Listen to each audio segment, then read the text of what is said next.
I hope this finds each of you so very well. I'm speaking to you from my studio in West Orange, New Jersey. Absolutely delighted to welcome writer, coach, and podcast host Becca Piastrelli, whose debut book is titled Root and Ritual. Root and Ritual, timeless ways to connect to land, lineage, community, and the self. Root and Ritual is a beautiful guide that offers a pathway back to connection and wholeness through rituals, recipes, and ancestral wisdom, while it encourages us to access our intuition, tune into our bodies, and awaken the wild woman within. Becca will be speaking to us from San Anselmo, California, where she lives with her partner and child.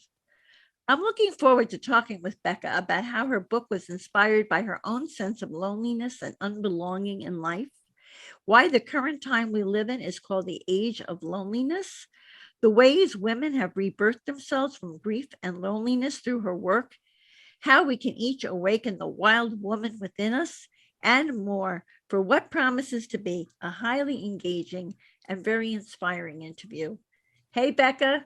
A warm, heartfelt welcome to Grief and Rebirth podcast. Thank you so much for having me. I'm happy to be here. Pleasure. So my pleasure, Becca. I really enjoyed your book and it's so beautifully done. It's just a beautiful book. Yeah, I know. I can't take credit for the illustrations. That's Amy Grimes, a UK based. Oh, she's talented. She's wonderful. She's wonderful. I loved it. So let's start by you explaining to everyone how your book, Root and Ritual, was inspired by your own sense of loneliness and unbelonging throughout your life, and describe the growth and rebirth you experienced when you were writing the book and became a new mom. Yeah, well, the book really came out of a lifelong, I didn't really have the words for it until maybe the last 10 years, a lifelong, I call it an existential ache, a real sense of like not belonging. And that's more than just not fitting in with a friend group. It was like not feeling like at home in my body, not feeling like I lived in the right place. Sometimes I didn't feel like I had the right family, like the black sheep syndrome in so many ways. Even at times being like, am I supposed to be on earth? Like this really interesting feeling of being displaced. And that has a deep historical context that I talk about in the book. Of so many of us feel versions of that. And so the book is something that really I created as a way to show the path I've been taking to feel more rooted, more connected, more grounded, more here at home in myself, in the natural world, where I live, in my family, in my community, in my body. So, and then, it's organized in land, lineage, community, and the self, the 4 areas that I have found to be the most effective at looking at in these times we live in. And I wrote the book pregnant with my first child in lockdown, in the early days of lockdown. At least you had things to do. You weren't too bored while you were going through lockdown. That's true. Yeah. That's true. It did give me something to do. Although, I talk about loneliness as a profession, and I was like, being pregnant in lockdown was peak loneliness, and I needed people to come and like touch my growing belly and talk to me and bring me, ginger ale. Like there was none of that was happening. Like this was the time when like we were like afraid to be near each other. And so that actually informed the book. I actually added a death chapter because the pandemic was just so informing me of like this deeper need we all had to feel connected to each other. And I also write in the chapter in the community section about the importance of rites of passage. Is the sense that all of us as human beings go through these massive, radically like transitory experiences. And the ones we've really kept in society are like getting married, having a baby, but everyone has them, these moments of you're changed. There's no before, like there's no going back. And so I was going through one of mine. I was becoming a mother and I gave birth. And then a month later, I edited the book. And then a year later, I launched the book and I I completely changed and I'm a new being in so many ways. And I've been grieving the person I was before, and I've been wanting more community, people to witness me has changed. And there were so many, and I'm writing about it at the same time, but I'm writing during a time when I wasn't getting that. I wasn't getting that from a community perspective. So of course it's like a big underline, highlight, bold to like the need I'm speaking to, really affirmed my work in life. But also really showed me the pain that I'm talking Right. about, that so many of us are experiencing in so many different ways, which is a feeling, a sense of being alone and lonely in a time when we really need each other most. You're absolutely right. I'll bet. I'm wondering now, in a way, with coming out with your new book, it's part of the new you, celebrating the new you and the ways you transitioned and transformed, I would think. But why do you call the current age we're living in the age of loneliness? And how is loneliness different than solitude? Mm-hmm. I did not come up with that term. That's a term being shared around by certain great thinkers. I heard George Monbiot say it, and he is an environmental journalist and activist based out of the UK. Another term is that we are living in the Eremocene, EROEMOCENE, that or some call it the Anthropocene, that we're living in a time where the effects of history on the planet are being made by humans, Anthropocene. And so this Eremocene is also seeing this time that we are lonely. That really is what it means, the age of loneliness. So when I heard this term, it just sort of lit up my whole body, where I thought, okay, yeah, we are more technologically connected than ever before. Like you and I, Irene, can message over like 25 different platforms. Absolutely. And yet in recorded history of human mental health, which is recent over, this expanse of humans on earth, there is a rapid increase in a sense of anxiety, depression, and loneliness. So the difference between loneliness and solitude is, I think we can all really tune in. One is a pain state and one is nourishing. I have many introverts challenge me, like, I like being alone. And I'm like, and yet you as a human animal, you may be alive in 2022, but your human animal body is still has origins in the fact that we need each other to survive, to protect each other, to feed each other, to get through moments when we're sick. Like we truly, truly need each other.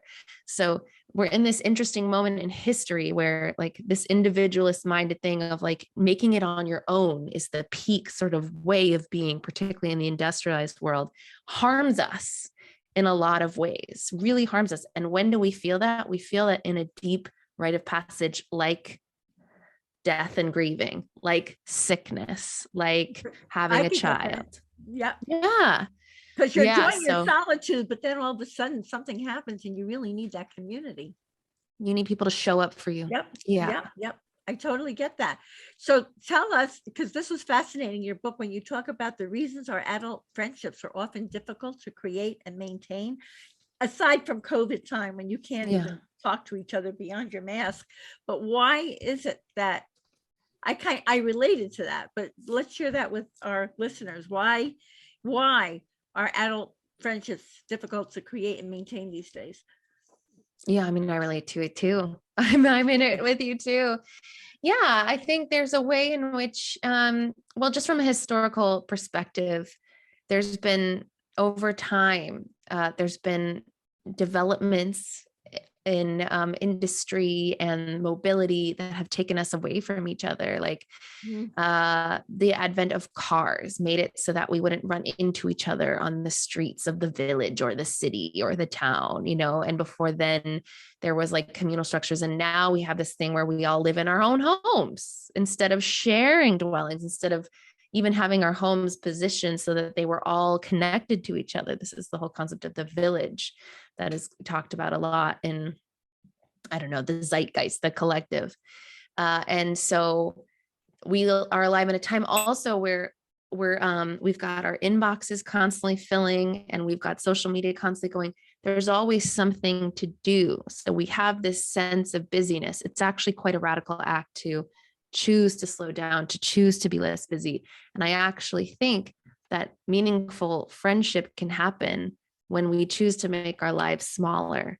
There's a way we as human beings have been stretched so thin by what's happened in technology and industry that, you and I are talking on the internet right now. There's so many blessings to it that has made it so that we actually are what I call like emotionally infantile. Like we have an emotional immaturity with what it takes to really put energy in to connection. There's also the fact that we change and grow over time, right? So I'm having this experience being in my late 30s of really being different from the woman I was in college and in my 20s, where there's like a different kind of conversation I want to have. I want to walk away from criticism. I want to walk away from gossip. I want to walk away from these things. And some friends moved with me and other friends couldn't. A difference in also, again, you and I can relate in a massive life experience that changes who we are, that changes our spiritual awareness. And then there's the sense of like, who are my people now? And those people can be changing depending on your circumstance. Yes. Yeah. And I think we also don't have a lot of modeling from particularly our parents' generation, you and me both, of like what it means to be with disagreement, to be with conflict. I don't know about you, but I'm very conflict averse, Me too. Yeah. Right. So there's ways in which we are just needing to build the skills. So I talk about that in the community section about what does it take to build the skills to create depth in our friendships and to really create a tight-knit community that we can grow with. Yeah, you're really helping people to change and become conscious and how they can change their lives for the better. I think it's wonderful. And you talk about establishing boundaries that protect and honor our needs when we engage with people of differing backgrounds and perspectives. So we're talking about reaching out to people and creating our tribe, so to speak, but then sometimes they have very different backgrounds, different perspectives. So how do you handle that? What is your advice for handling that, for establishing those boundaries that protect and honor our needs when people don't agree with us or they come from a different place? Right. That's very timely in this moment in the culture. That's why I was like, oh, I got to ask this one. Absolutely. Yeah. Well, the first thing I want to say is from a nature perspective, a healthy ecosystem is one that is diversified, is one where like the healthiest soil is not where all the same plant is grown in it. Literally, like an ecosystem of which we are a part of is healthiest when there is a diverse amount of plants, beings, microbes, animals, like feces from birds and then little crawling insects and then roots of trees. Like that is going to be the most fertile, most life-creating, life-giving environment. So this is what I remember when I find myself in an echo chamber, in a space of sameness, which is really a response to wanting to feel safe. We feel safest when we're around like-mindedness. And yet, is that the healthiest way to move forward in a culture? Now, this is all very intellectualized, right? Okay, so I want to have more diversified ecosystems. And then comes the moment of conflict, disagreement. And that's, again, I'm going to go back to what I just said before, where we have to have some grace and compassion for the ways in which we don't have the skill set yet to navigate those kinds of conversations. And I certainly don't think they should be happening on Facebook walls and Instagram posts and Twitter. They need to be happening where you can read body cues, you can breathe together, you can ask for space to integrate, you can cry, you can feel empathy. There's the way in which we are animals. This is what I'm going to keep saying. We are animals. We are. Oh yeah, we're definitely part of that whole system. Yeah. And so, right. I don't have the answer to your question of like how, but so I bring up boundaries to be like, we can lean into this discomfort and we can always, I think a lot of us, particularly people pleasers or caretakers, forget about how if we're so caring about like a harmonious interaction, we can sort of forget ourselves, and the fact that we can say like, this is a no-go, this isn't, or even calling upon it spiritually. I protect myself. I call upon the strength of my ancestors to walk away if things don't feel safe. Like there are ways in which I'm asking us to stretch and create more diversity of conversation, and also honor when I also think we could slow down conversation. There's something about the internet pace that makes us think we need to like respond. And what if we took a week to just integrate and feel before we responded? Well, you're reminding me when you get when you're with a group of people these days, what are they doing? They're not even making eye contact. They're looking at their phones. Well, it's been engineered for us to look at. It's right, really, it's a tough really, thing to move out of. I wonder sometimes if kids are going to lose social skills. Well, that's what's being noticed. Back and forth. I mean, just relating to each other. So you give these wonderful examples of rituals, recipes, and ancestral wisdom that can serve as pathways back to connection and wholeness, which is a lot about what we're talking about. So how about giving, and I'm going to tell our listeners and those watching on YouTube, if your book has wonderful, varied ways that people can connect to plant those seeds. So would you like to give us some examples of that?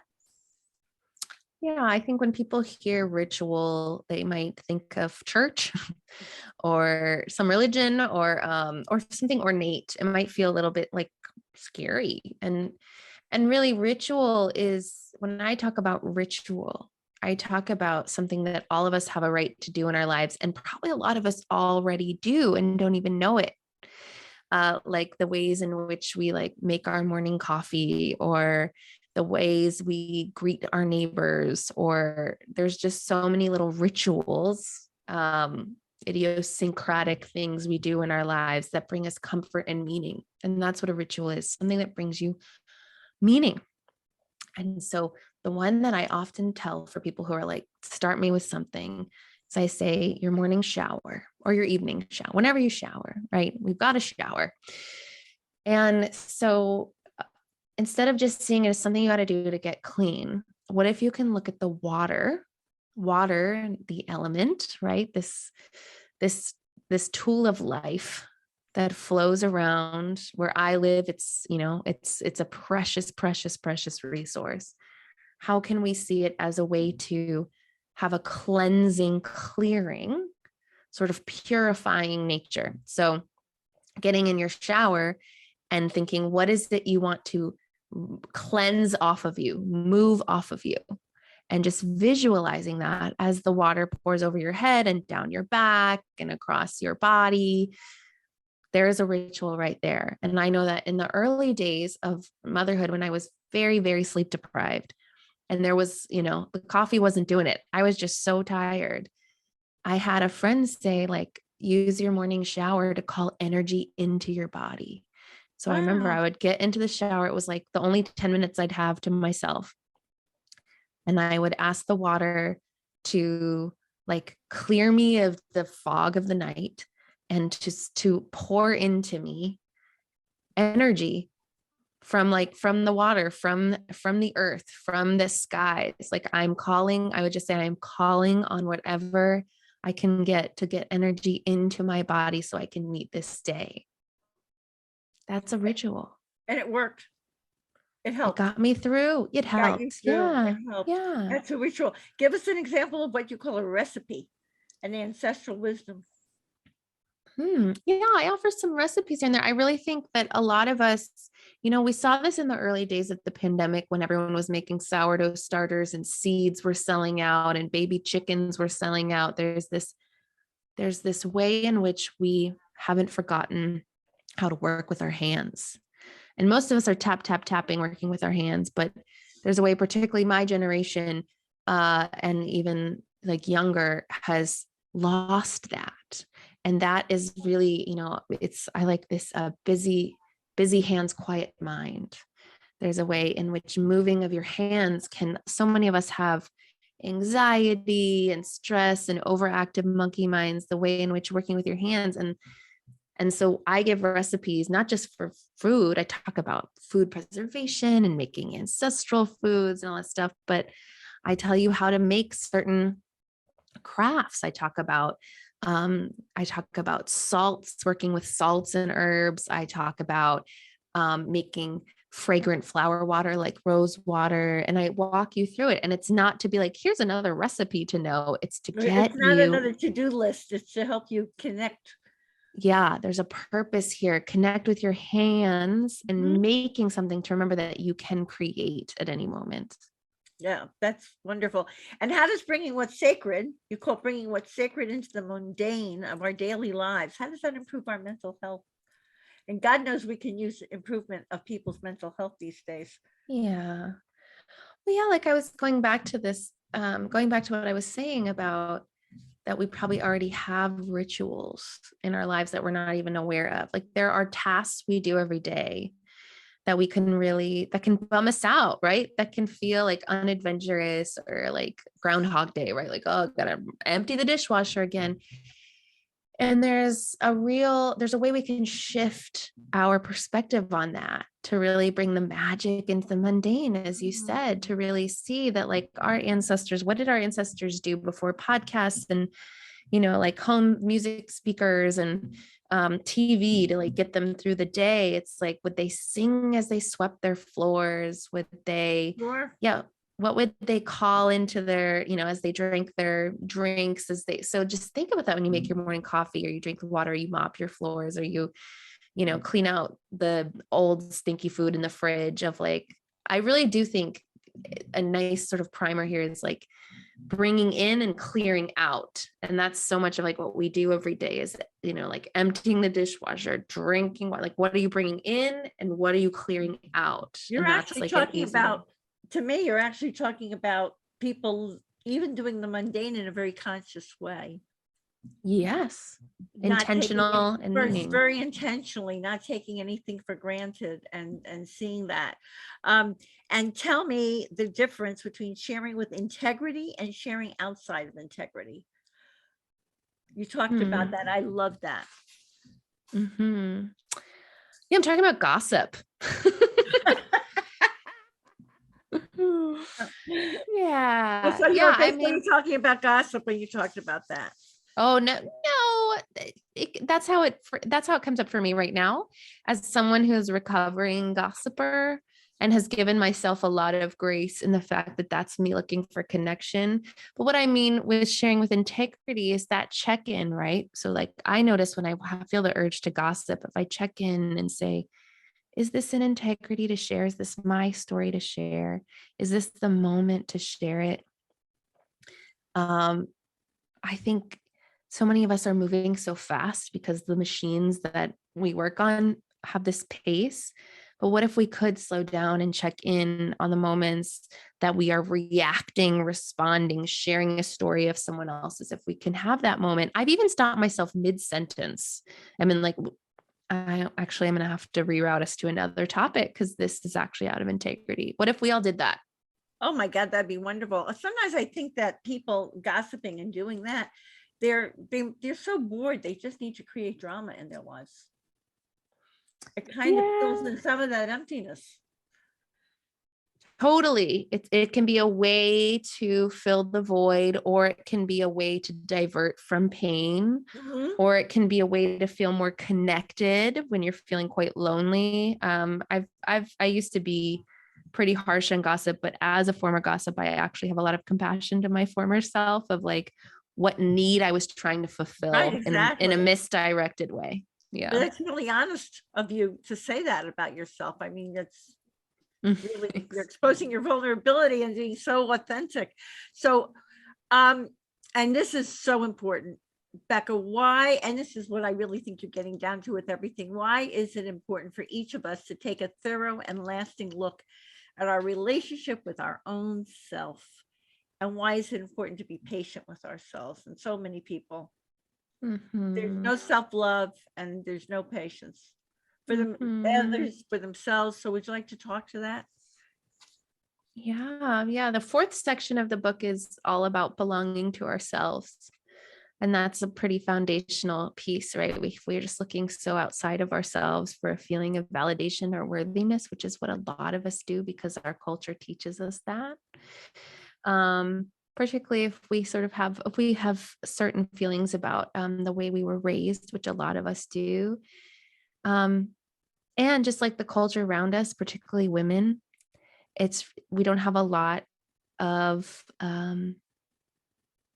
affirming models for loving ourselves. It's changing now, but yeah, so taking a deep and honest and truthful look at our relationship with ourselves, it can be quite confronting. And I do have some activities in the book that have you take a look at the way, like our self-talk. I always like to ask this, the way you're talking to yourself, would you talk to a child that way? Would you talk to a beloved pet that way? Would you talk to a best friend that way? Why do we talk to ourselves that way?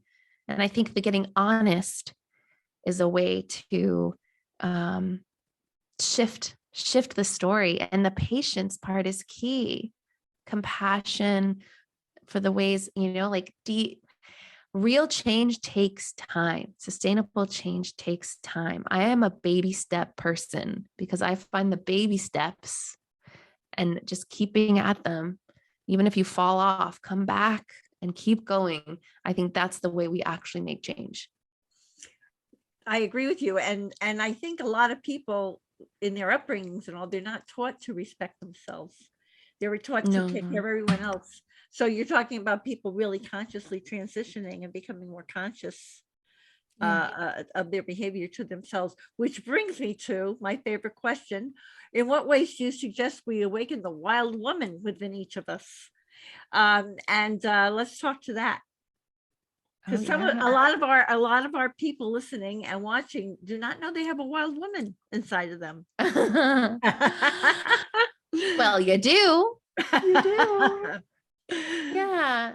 I mean, this is along the lines of what I was saying, that we're all animals. And I don't just mean you're a wild wolf person who wants to howl at the moon and tear your clothes off. I mean, that doesn't sound so terrible. I know, I don't mean that either, but it could scare some people. I think there is this way we have forgotten our true nature. And again, it makes sense given just like the course of history that we are of the earth. We are of the stars. We are of the trees, and we are of the animals. We are of the soil. We will go back to it, right? And so this is our true nature, to be waxing and waning with the moon, to be highly emotional and then really quiet. I talk about seasonal and cyclical living in the book. Like, there's a way in which our culture wants us to be static, wants us to not have highs and lows, but that is the human experience. You talking about grief know this more than anyone. And so I want to validate that parts of ourselves that maybe we feel like are unsafe or not welcome here or going to be judged. And that just to remind you that is your innate way. It is our innate way. So when I say returning to the wild woman within, I am speaking to those of us that identify as women. But I also speak to everyone. We have a wildness within us and that we can return to, whether that means tearing off your clothes and howling at the moon, or it means just like bucking the system when it tells us to not have our emotions, when it tells us not to grieve deeply, when it tells us not to celebrate wildly, when it tells us not to have moments of real internalness, what I'd call an inner winter, and the opposite, to have a really wild, expansive summer, whenever that is, in your life, to not age, to not bleed, to not have all these parts of ourselves that are so innate. There's a way in which our culture has made it wrong, and it's not wrong. And I think the best way we can do it is to talk about it, to gather together in person, to sing the songs, to eat the food together. The internet's great too, because here we are. Yeah. And accept each other. Right. For exactly who we are. Yeah. Makes so much sense. Could you share one or two real life stories of people you've helped through your work so that people listening to us and watching can get a real idea how much your book will help them, and how these how your ideas can work in their lives? Yeah, sure. So in the lineage section of the book, I talk about my identity as a white woman, and how there's a real sense of being raised in the modern day United States and not being a child of immigrants. My ancestors immigrated quite a while ago, and having a real experience of feeling cultureless, of feeling like an orphan who didn't belong. I live here. We all live on stolen land. Like, where do I belong? And so I started doing ancestral pilgrimages back to my ancestral lands, in Ireland, in Oh, England, in wow. Scotland. Cool. And so I took a bunch of women to Ireland 2 years in a row, who also identified ancestrally with having lineages that track to that part of the world. And yeah, we just had such a powerful experience. And I remember so many of the women by the end of the trip really crying tears of feeling like, oh, these are the soils that fed my ancestors. These are the soils that contain, the composted bones of my ancestors. Like, these mountains, these waters, a real sense of connection. We all flew back home to our homes, wherever it was, which was not in Ireland, but there was a sense of like, oh, this is a place where I come from. And what that does is it reweaves the tattered threads that happen through assimilation and colonization that sort of tear us from where we've come from, whatever our story is. And there are many of them because we have millions of ancestors. But I remember witnessing this moment. Even we had a grieving ritual. Do you know about the Irish grievers? They're called keening moaners. Tell us about that. Yeah. So I mean, so many. because you talk about cultures in which death is treated as a communal experience. So that's an example. Yeah. So that's something we've lost here in our modern culture, but is not lost everywhere. And I speak to the Irish keeners because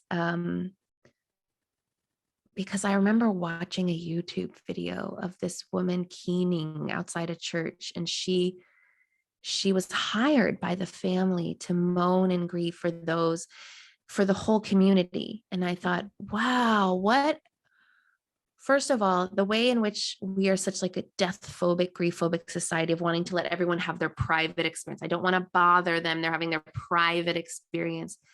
And actually flipping it on its head and being like, no, when one member of the community dies, the whole community grieves, and how we've lost that. And I remember we went into this forest in this part of Ireland. I can't remember the name of it right now. And I just invited us to grieve if we wanted to sit with the rocks. And there was so much beauty. I mean, it was a really held sacred container of just like crying onto the stones and crying into the trees and moaning, maybe not even knowing what we were grieving. Some did, some didn't. But to have that communal experience of, just as much as we love a dance party and cheersing to a celebration, to all hold hands and grieve, because grief is just as present, like death is just as present as birth. They are Absolutely. equal sides of the same coin. But people are afraid of the other side of the coin, so they don't want to talk about it. As if it's contagious. Oh, I'll never forget once I was with a group of women, and I deal with grief and rebirth, and it's part of life. And I made a comment about we're all going to die, and one woman threw up her hand. She says, "Don't say that to me." Oh, as if it was like a secret. Right. You can't mention it. It may make it happen. I mean, so in that, Yeah. right. So in that spirit, what would you like to tell everyone about how we can be helpful to someone who is grieving?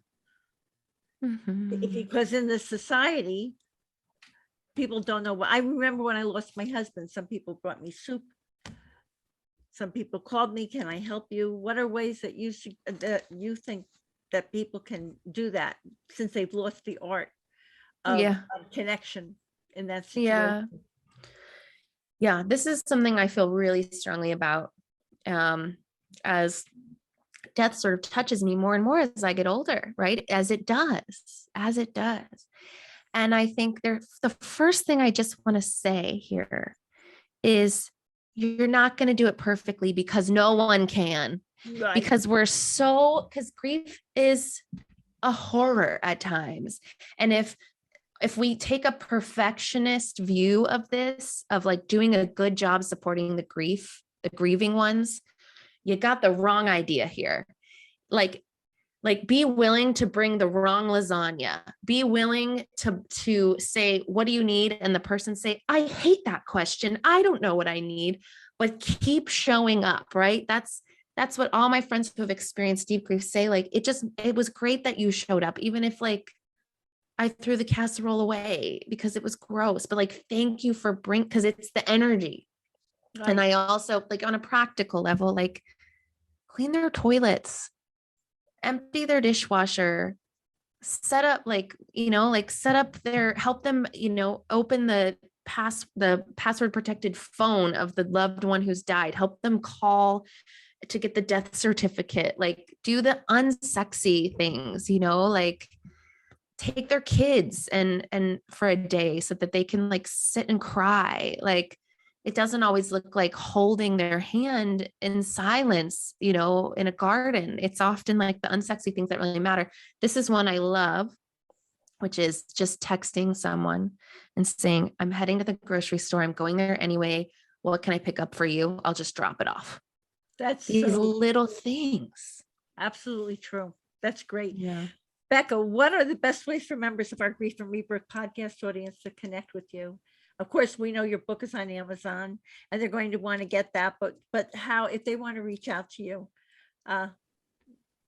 give us all your information.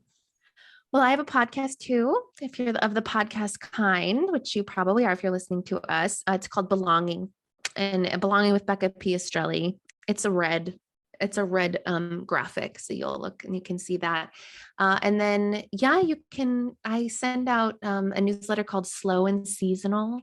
I send it out slow and seasonally, and you can go to beccapiastrelli.com/subscribe if you're interested in that. And if these topics of conversation are interesting to you, check out my book, Root and Ritual. It's available everywhere. Okay, that's wonderful. And what is the Becca tip for finding joy in life? Slow down. Okay. But like, let me just tell you what I mean. It's going to be challenging at first because it counters all of the cultural sort of things around moving quickly and needing to meet deadlines. But we are giving each other permission when we allow ourselves to make our worlds slower and smaller. And I do think that is the antidote to the loneliness and suffering and anxiety and burnout that so many of us are experiencing, is to remember that we are animals of the earth, and the earth operates at a pace much slower than our cell phones do. Oh, very wise, very wise. Becca, I absolutely love this quote from your book, Root and Ritual, which I find this is such an inspiring, first of all, your book is so inspiring and wise, but this quote is great. And it says, dare to color outside the lines of life in shades of you, because that is how you welcome the parts of yourself that feel like they don't belong. That is how you heal. It's such a wise quote. Thank you from my heart for this enlightening interview, so filled with healing guidance for the burgeoning wild and wise women inside each of us. And here's a loving reminder, everyone, that you can see the show notes and all Grief and Rebirth podcast episodes on ireneweinberg.com. And make sure to follow us and like us on social at Irene S. Weinberg on Instagram, Facebook, Twitter, and especially on YouTube. Like, subscribe, and hit notify to make sure you'll get the inspiring new interviews like this one with Becca coming your way. Thank you so much. As I like to say, to be continued. Many blessings, and bye for now.